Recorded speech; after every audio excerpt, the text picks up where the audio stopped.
Good afternoon, Facebook, YouTube, Twitter, and Google+. This is Rich again, back for your second video blog of the day for Sunday, April 3rd, 2016, around 3:50 in the afternoon in Berwick, Massachusetts. Sun came out after the snow fell, was only about an inch around the Merrimack Valley. Tomorrow, more snow on the way up to 3 to 5 inches.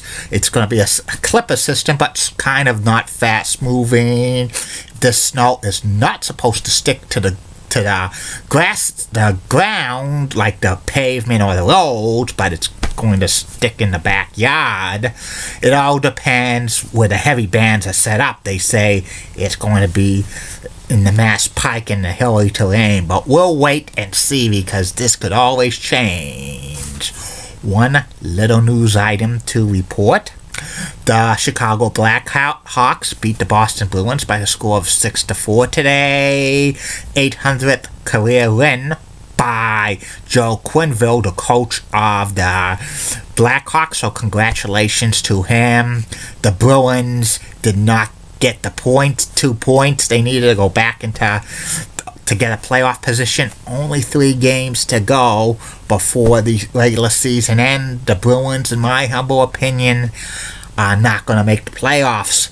This is the second straight year in a row that the Bruins stumbled in March, and they, it's not good to stumble in March, especially if you're trying to make the playoffs, because you could be on the outside looking in.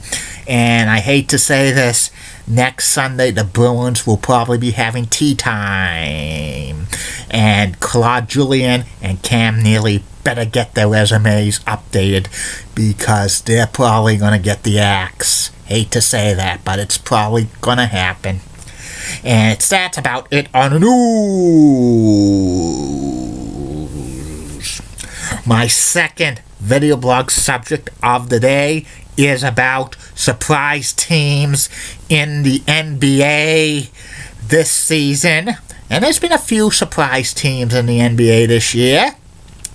Probably the biggest surprise in the NBA this year for a surprise team has got to be the Toronto Raptors. The Raptors won the Atlantic Division the past few years, but this past off season, a lot of experts say they were going to take a big step back, but they've surprised a lot of people by having the second best record in the Eastern Conference, and some people are picking them as maybe the team to upset the Cavaliers in the Eastern Conference Finals.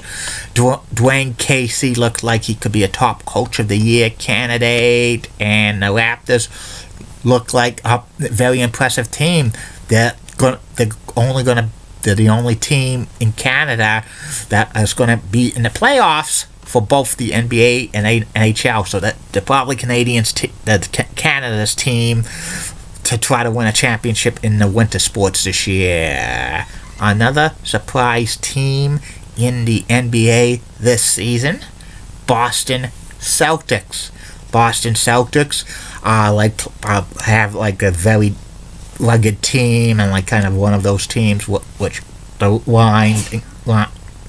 grind and grind. They pulled off some big upsets, like beating the Cavaliers and even ending the Golden State Warriors' 54-game winning streak.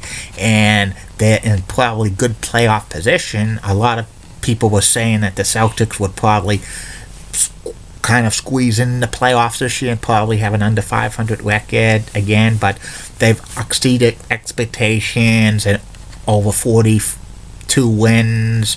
I think that the Celtics are just one great player away from being probably the top team in the Eastern Conference next year. They're just one player away. Another surprise team in the NBA has to be the Detroit Pistons.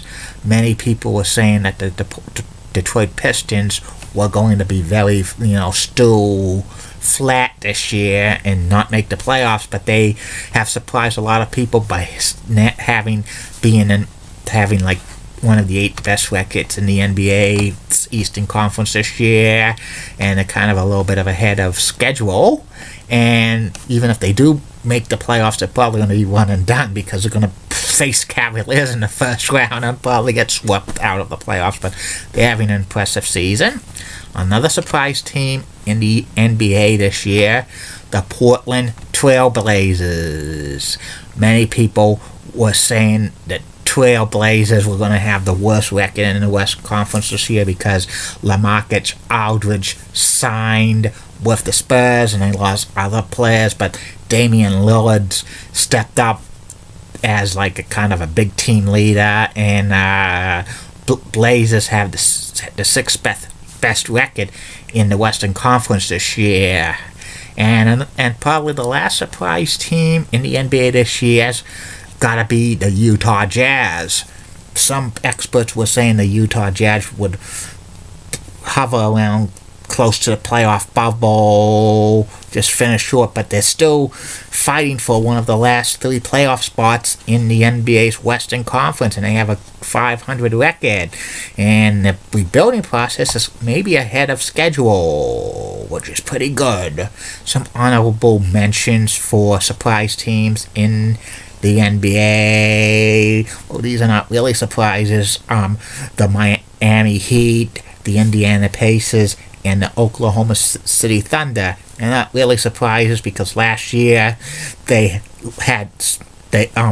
Pacers lost their best player, Paul George, to most of the season, and the Heat lost one of their best players, Chris Bosh, for most of the second half of last year, and the Oklahoma City Thunder lost the MVP of 2014, Kevin Durant. And when you lose the top players on teams for a season or most of the season, your team might not make the playoffs.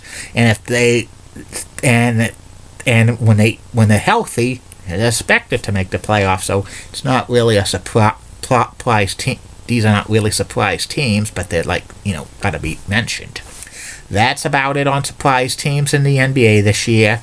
Tomorrow going to be the most disappointing teams in the NBA this season. We'll be back with the 3rd and final video blog on night, which will be about Baseball Hall of Famer Tony Perez. Keep calm, everybody. I'm a Julie Brennan guy. Molly Rosenblatt of WCCO Oxen has nice legs. Elizabeth Hutt is so stunning. She's the best. Amy Swinsy's awesome. And in the words of Dee Patel last week, no bus. Bye.